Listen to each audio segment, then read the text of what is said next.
Welcome to part 2 of our Great Reset Forum from the London Centre for Policy Research. I'm Chris Cordani, your host. The Great Reset, as touted by the World Economic Forum's Klaus Schwab, is not a new idea. The idea has been thrown around in different words in the past, most notably by former International Monetary Fund head Christine Lagarde, as a response to the 2008 financial crisis. The COVID pandemic, lockdowns, and economic downturns have emboldened supporters like the WEF leaders to try and push this idea once again. We at the London Centre for Policy Research are going to discuss the Great Reset, what it's all about, and why it could cause severe damage to the entire world. With us, London Centre for Policy Research President Tony Shaffer, Distinguished Fellow Brian Griffin, and Distinguished Fellow Pete O'Brien. Gentlemen, let's start. There are several different economic systems in the world. A Great Reset is called for by the World Economic Forum founder Klaus Schwab would require every nation to comply with theirs. How do proponents expect this to happen? Thanks for that introduction, and I'm glad we're continuing to talk about this important topic because there really are more questions than answers. And that is the big question. How would this happen? How would these non-defined entities make these undefined decisions about what kind of economic system the entire world would live under? I'll read a quote from the World Economic Forum's website, and I encourage everybody to read their own words about the idea. They introduced the Great Reset with the following, quote, "There is an urgent need for global stakeholders to cooperate in simultaneously managing the direct consequences of the COVID-19 crisis." That's the setup and the introduction for the idea behind the Great Reset. Who are the global stakeholders? What does it mean to manage? I mean, who are the decision makers here? It's really not known, but the one thing that's very clear about the idea is that there are certainly going to be people at the top making decisions for everybody else. Restructuring economic systems from a free market to something different requires force. It's not voluntary participation if wealth is being redistributed and economic systems are being conformed to one universal one.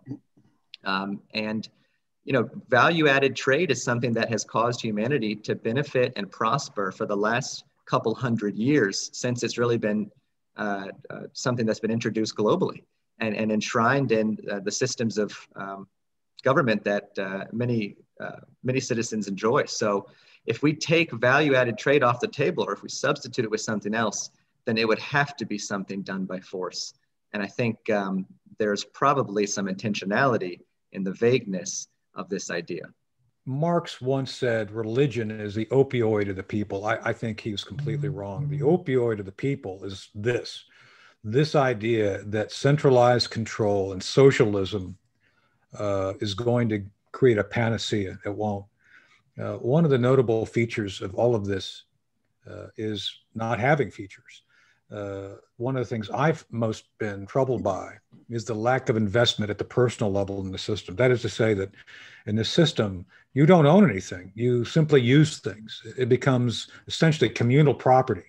You go to Amazon, you don't get to buy a song, you get to use a song for the time you have it. You don't actually own an apartment. You get to use an apartment as long as you need to. The idea is, you get more choices. The opposite is correct. And I think this idea of control by a government of the economy is going to be very dangerous. So not only do you have the individuals not invested in it, then that kills all creativity, that kills all incentives to do things. It essentially creates conditions for failure. One of the little known stories is Plymouth Rock. When the first pilgrims came over, they implemented a society that everybody was equal. Everything is communally owned. It almost failed. People almost died by the fact that nobody was invested. Only when they reintroduced the concepts of capitalism, of, hey, that's your farm, go do something with it. And I'm going to help you, if you do it, I'm going to give you X. I'm going to, essentially create conditions for people to be invested. That's one danger. You lose that. And secondly, who trusts governments? Who would trust a world government completely free of any real oversight to tell you what you can and cannot do, or what you can and cannot own, or better yet, you don't own anything. We own it, and you get to borrow it. Oh, but if you do something we don't like, we're going to make your life hell. So it's a very dangerous concept without any really clear answers. And again, I would just say this is the opioid of the people. This is that thing that they try to keep. Oh, it's going to be better, but they don't know how. And arguably, based on the evidence of the past, it would be much worse. Oh, what makes it even worse is you think about this. Nobody owns anything. Everybody borrows everything. And they're using, ironically, the pandemic to create this sort of thing, gentlemen. Oh, yeah. However, think about this. If you're going to be not owning an apartment, you kind of switch out with everybody else and not own anything. Everybody's going to be touching these things here and there. Isn't this the kind of thing they try to prevent by locking us down beforehand? I could see a worse pandemic, a lot of germs, and this could be much worse medically. I don't even know what they're thinking sometimes when it comes to something like this, though. Pete? Well, it all comes down to how many people are part of the decision-making process in society. And one of the great things about, the American model is that the decision-making process it's got multiple levels. You've got citizen input in our republic. We also have the federal system, with states and local governments. So the more decision makers generally in society, the better. This idea tries to reduce the number of decision makers, the managers that are going to dictate a new level of economics. And by the way, the World Economic Forum is not something that anybody can participate in. It's an invite-only club, and there's certainly no public comment in the discussion about the Great Reset. So perhaps that's best analogous to the idea that this is reducing the number of people that are going to be involved in making decisions about everybody's life, which is bad. And if I can jump in here, a couple of things too. They talk about in the terms they used, the phrases used repeatedly in a number of different documents I've read is that to essentially blend out the differences between various economic systems. And part of me immediately recoils. There's only one economic system. There's only one set of economic laws. The economies work in a given way. Money works in a given way. Markets work in a given way. There are very clear rules. What happens is that governments step in and attempt to manipulate the markets. That's why you develop the so-called economic systems. What they really are, they're government systems to control essentially a universal process, which is called market economy. And the only thing that you can say is to the benefit of that concept of government stepping in is there are limited reasons why those are acceptable actions for defined periods of time. If a country is acting improperly, very improperly, then there is perhaps a reason why a government or a certain number of governments would step in and raise tariffs or raise certain economic barriers against that country to try and control them.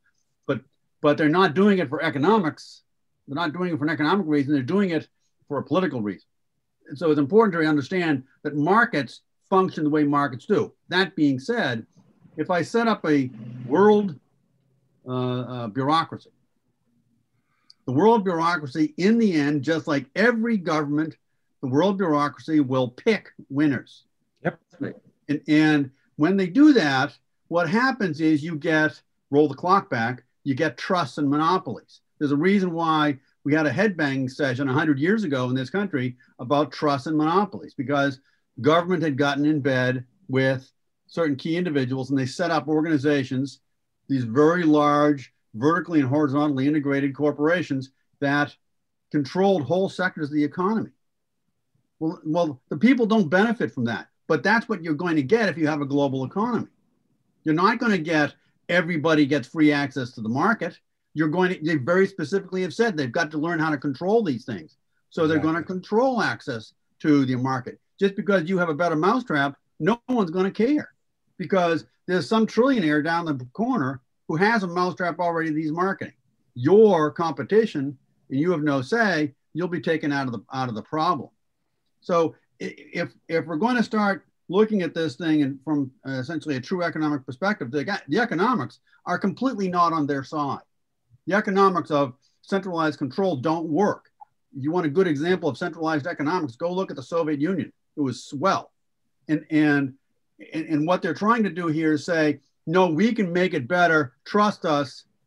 But the only thing that really happens is you wind up with a bunch of oligarchs who are fabulously wealthy and fabulously powerful, and the rest of us are all in the back of the bus.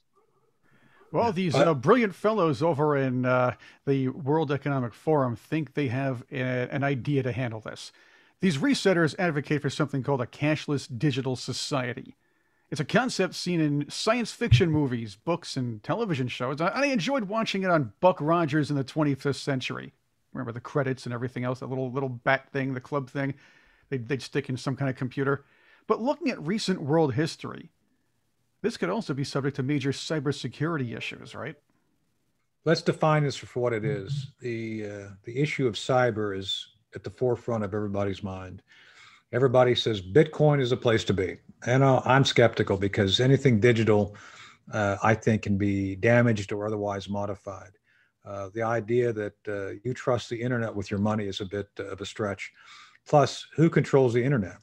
I would argue, there's a lot of danger with people diverting or allowing their real wealth to be essentially digitized. I've got real issues with that. So that's something I think for another day we should go through. But Chris, the big point of currency is something that we need to examine.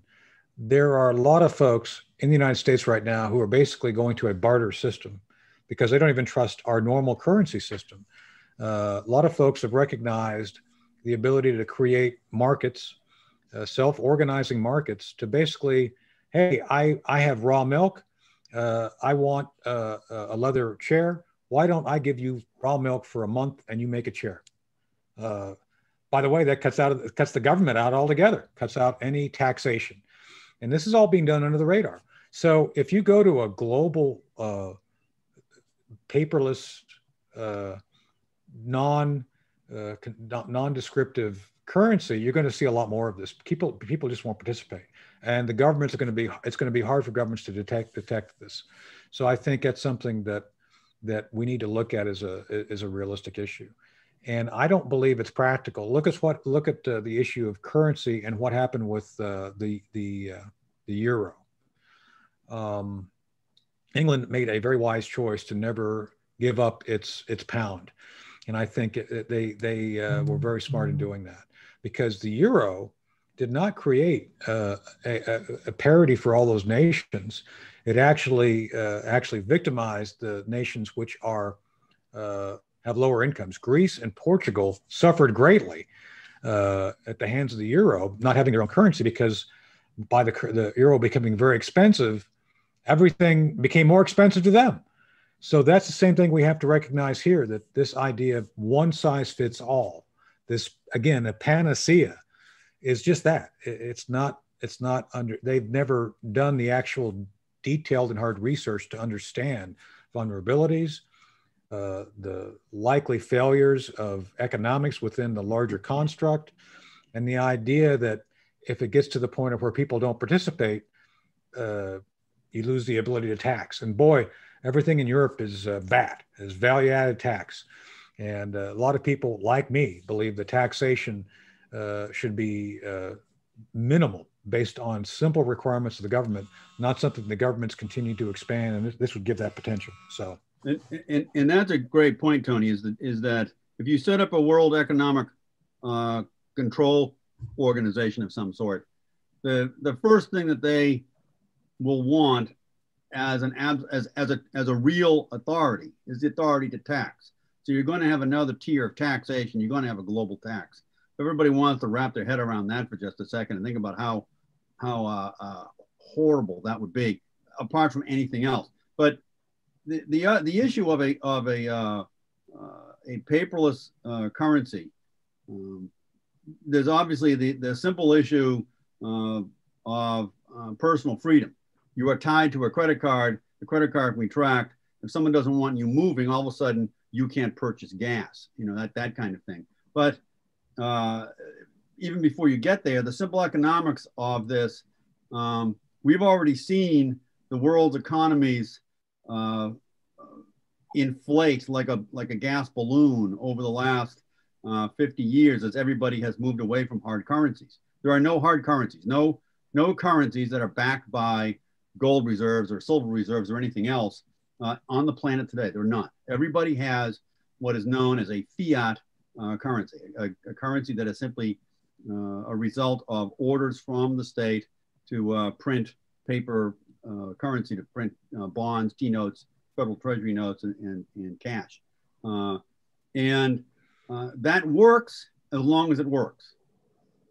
That sounds silly, but as long as you can keep, if you will, the plate spinning on the end of the stick and everything is balanced, it works. At a certain point, one might argue that eventually they'll lose control of the plate. And at that point, you have a huge amount of currency floating around. And the question becomes, is what is it really worth? And you get back to, as Tony just said, you get back to the issue of barter. Take a look, too, at, as an example, the Federal Reserve, as I use it as a subset of the model of what would be a global currency reserve. They would be controlling, this organization would be controlling currency just like the Fed. The Fed is a one-trick pony. The Fed's answer is they either pull or push on currency values and interest rates. That's what they do. And in the last, I think it's 30 years, we've gone from $1.3 trillion in currency to, in the last like 8 years, it's increased to $7 trillion in currency as the Fed struggles to maintain control of this very fine balanced thing called the monetary policy, our monetary theory around our economy. And so far, they've kept inflation at about 2% so far. Does anybody think they're going to be able to control that for the rest of all time? Don't know. But the first thing you should watch for is wage and price controls. That's what they'll throw at the system to try and stop it. And I mean, what would this global Fed look like? Who would it be accountable to? I mean, again, very light on the details here about this Great Reset idea. And I think it would be a long shot that this global federal kind of Fed equivalent would be accountable to anybody. There's a lot of the World Economic Forum's description of this idea has to do with resetting the world's economies and restructuring the world's wealth based on some idea of equity or equality. Well, who's defining that, right? And does anybody have any participation in that definition? Every one of these ideas requires fewer decisions to be held by people, more power consolidated at the top, and governments get it wrong. The Fed gets it wrong. There are countries that have currencies that mistreat the currencies and cause global economic issues. If we put all of this, we bank all of this in one centralized entity and amass all of this power and all of this decision-making capability in one centralized entity, then we better hope that they are the smartest, most well-equipped group of people ever. Because and most moral.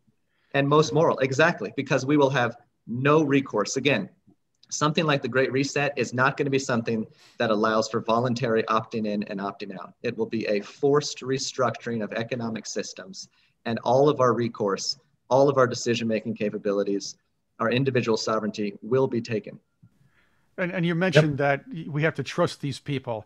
You're trusting these people to do another thing. They have to make a universal cashless or whatever currency they want to pull off. This idea would also require them greatly weakening the stronger countries' currencies like the pound and the dollar, as well as instantly propping up the extremely weak economies like those in Zimbabwe and Venezuela. Incidentally, I have a $1 million bill sitting on my shelf from Zimbabwe, which would get me a half a loaf of bread. Pretty good. But I can say I'm a millionaire there. That's okay. Awesome. But what would such a move, though, do to the overall economies, inflation, and employment situations in nations in both the highest and lowest echelons of the currency strength scale? That's one of those mystery questions that is going to be dependent upon exactly. Imagine that they set up this forum and they set up this control mechanism, and they're now controlling this one global economy through their monetary and fiscal policies.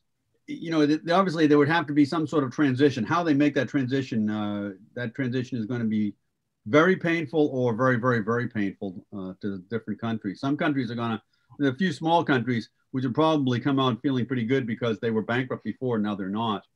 But there's a whole host of issues here that are going to be very interesting, because unless the angels are all present dancing on the heads of pins, somebody's wealth is going to be redefined down.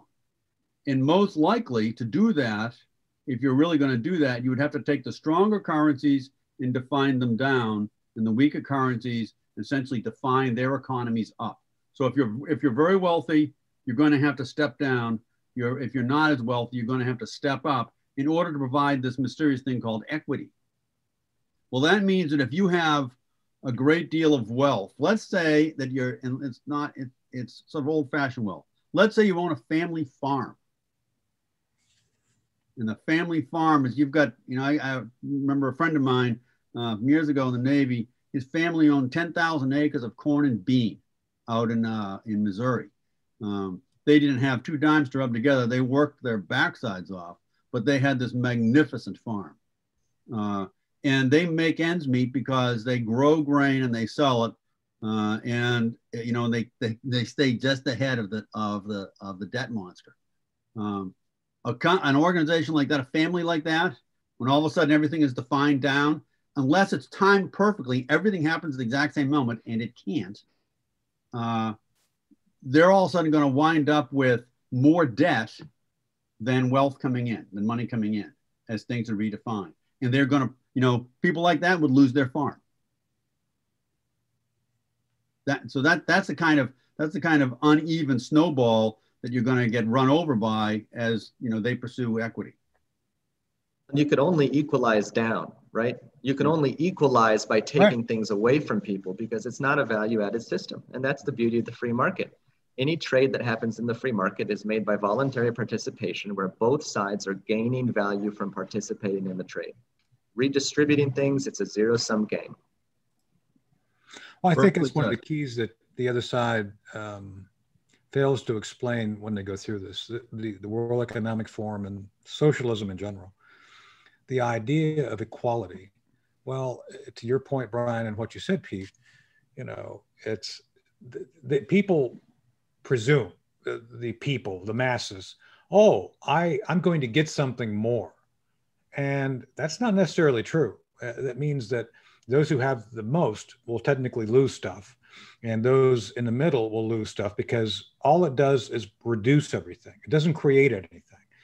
And this is where I think, going back to the Soviet system, that was apparent, that the equality was misery. What they basically create is misery.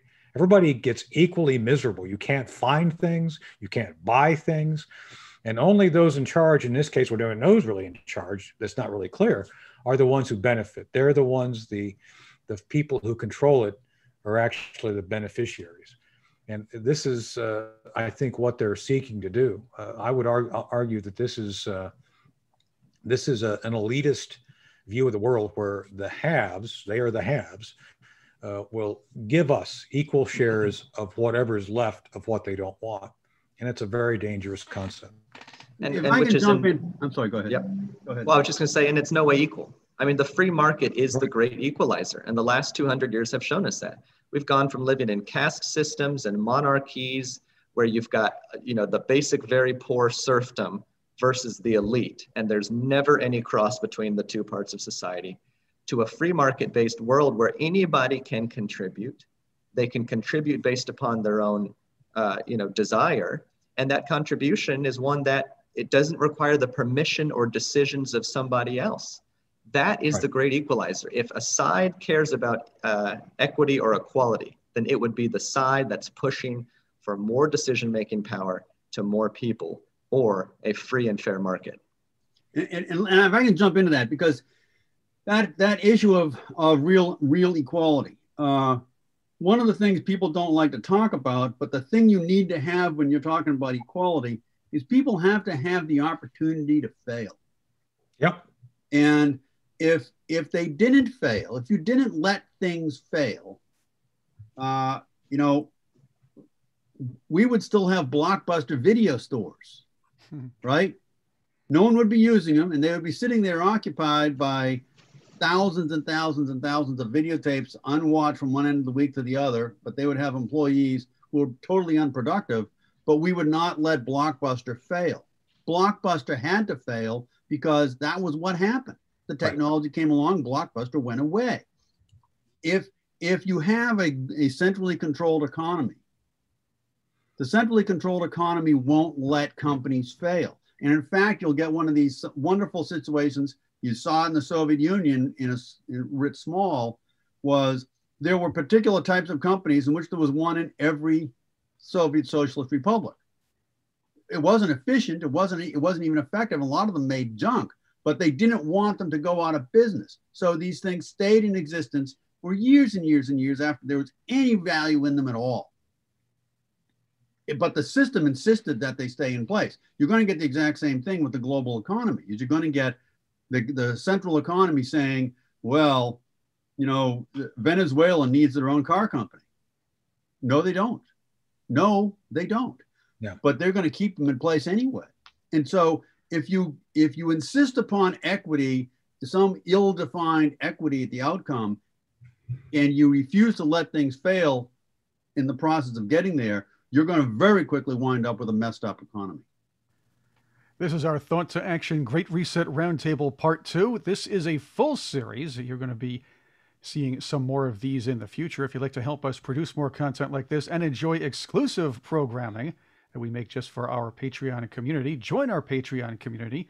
That's patreon.com/thought-to-action. That's patreon.com/thought-to-action. Check out what we're doing at the London Center at londoncenter.org. Let's continue this on, as we will have more in this series. Going back to Klaus Schwab's infamous quote, gentlemen, he says, every industry from oil and gas to tech must be transformed. In short, we need a great reset of capitalism. But in my experience, and believe me, if you're going to try to get some people who are very powerful, they want their money and likely aren't going to give up that money without a piece of the power in return. What kind of deals would need to be made with these people? Chris, I just a very quick summary of what deal would have to be made. Look at Hitler's Germany, late 1930s. That's the kind of deals where essentially a government controls what large businesses do. Crony capitalism. That's what it would have to be done. Yeah, I would just add, you're going to wind up with a couple of companies in every industry. You're going to wind up with, you know, Krupp and IG Farben and Siemens. Exactly. And there will be no competition.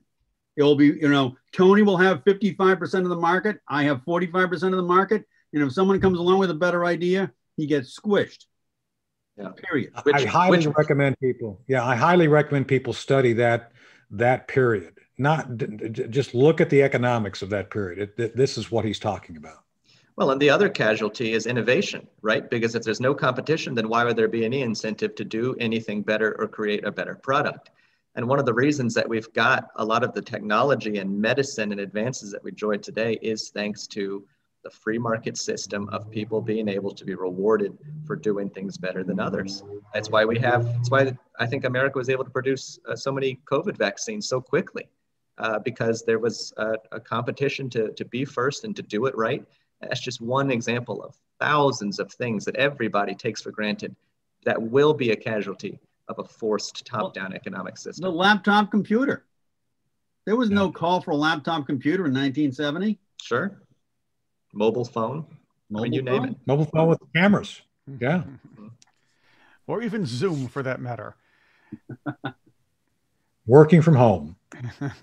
President Joe Biden has expressed his support for the Great Reset in the past. We cannot deny that our national debt is overwhelming and has skyrocketed at an enormous pace since 2009. What role might our financial situation play as an excuse to assimilate into the Davos Dream? And alternatively, how can America fight back on the economic front? Boy, well, I recommend anybody who wants to see useless spending that has burdened every citizen in the United States with debt, look at this $1.9 trillion COVID relief bill. It's atrocious. and the idea that every citizen, I did not get permission for my name to be added to supporting this bill, but each of us have been saddled, depending on who you talk to, between $5,000 and $10,000 per person. This is all debt being pushed off into the future. I think it's dangerous. I think it's something that that may well justify others, international organizations, saying, well, you owe us all this money. You now have to be subordinated to us. I think it's a very dangerous thing. One of the items they routinely talk about in the Great Reset is a universal income. That everybody is going to get, I'll pull a number out of the air, $1,000 a month, whatever. The problem is that there's been this kind of willy-nilly numbers in the air going on for quite some time. And if you start looking at the various entitlement programs, both in the United States and elsewhere, assume the United States is about 30% of the global problem. That's probably a little bit generous, but let's just say it's 30%. A Harvard economist just last 12 months put together a study. He estimated that by the end of 2019, he put together all of the entitlement programs, public and private, the pension funds, everything of the U.S. government and of any place inside the U.S. government, corporate funding, corporate debt, et cetera. He came up with $405 trillion in debt in the United States. Now, let's just say that's 30% of the world, okay? That puts total global debt at over $250 billion. Over $2 quadrillion. Right. Okay, quadrillion. Let that number roll around in your tongue for a little while. $2 quadrillion. And it's growing. And the idea that we're going to throw on top of this, for example, something like universal basic income and a whole host of government infrastructure programs, global infrastructure programs. What we're creating here is an even larger house of cards. And when it comes down, it is not going to be pretty. Thank you for joining us for this second installment of our Thought to Action Great Reset Roundtable. We'll be producing more of these. Please subscribe to our Thought to Action channel on YouTube and on Rumble so you do not miss these discussions and our other videos in the future. If you'd like to keep up with us, check us out on our website, londoncenter.org. The Great Reset Roundtable and Thought to Action are brought to you by the London Center for Policy Research. If you'd like to catch these before anybody else, sneak preview them, and enjoy exclusive content, please become part of our Patreon community. Patreon.com/thought-to-action. That's patreon.com/thought-to-action. Thanks again to our panelists, and thank you for being with us.